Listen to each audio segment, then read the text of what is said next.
One of the things that I absolutely love about travel is that it forces me to be in the moment.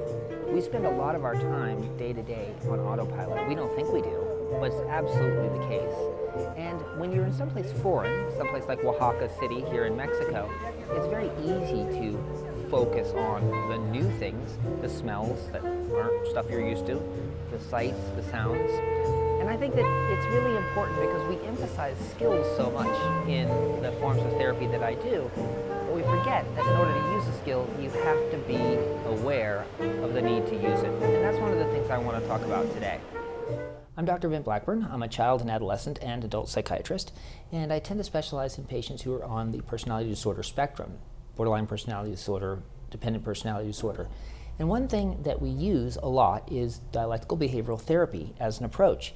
Now, one of the things that DBT focuses on or emphasizes is skills, and this makes sense because ultimately we need to be able to use skills when we're feeling dysregulated or overwhelmed.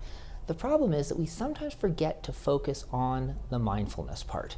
And I think sometimes it's seen as a little bit frivolous, and yet if you think about it, it's the mindfulness that lets us know when we're feeling upset, when we're in a bad mood, when we need to use our skills.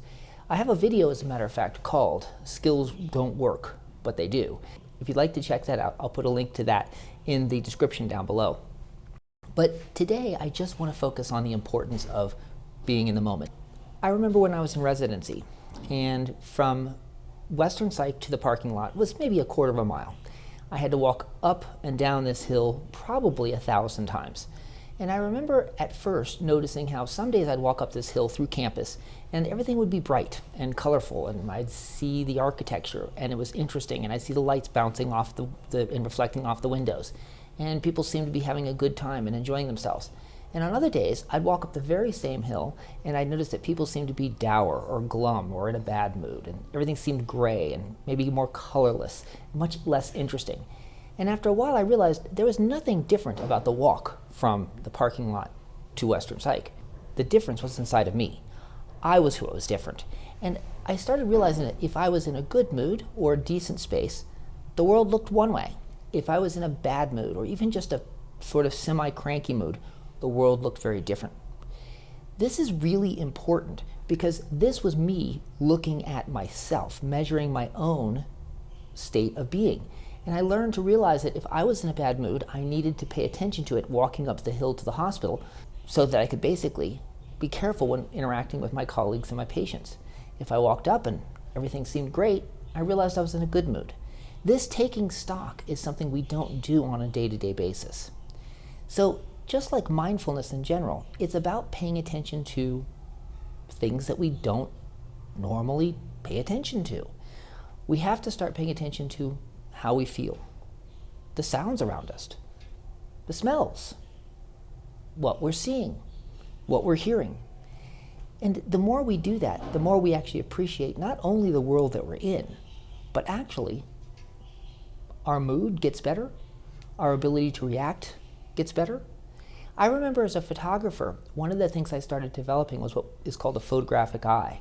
I started seeing the world through the eye of a photographer. I started seeing details where other people would miss them. Little things like flowers growing out of manhole covers or the texture of walls. And this made me much more sensitive, once again, to the world around me. I would walk along, even when I wasn't taking photographs, looking at these little details, seeing them everywhere. And it gave me an appreciation that I absolutely did not have before. Once again, I think traveling, someplace like Oaxaca, where I am right now, kind of forces me to do that, to take stock of what's around me. And I think this is something that would benefit all of us more often rather than less often. So I would definitely like to invite you to do a body scan at a random time and see how you're feeling. I think that it will really help you catch yourself early when you're starting to feel upset or angry. And that's the time to use skills, not when it's too late. By the way, I hope these videos are helpful. I haven't made one in quite a while. If you would push the like button down below and certainly subscribe, that would be especially helpful. It really does encourage me to keep making these videos. And remember, mental health and physical health, they're the same thing.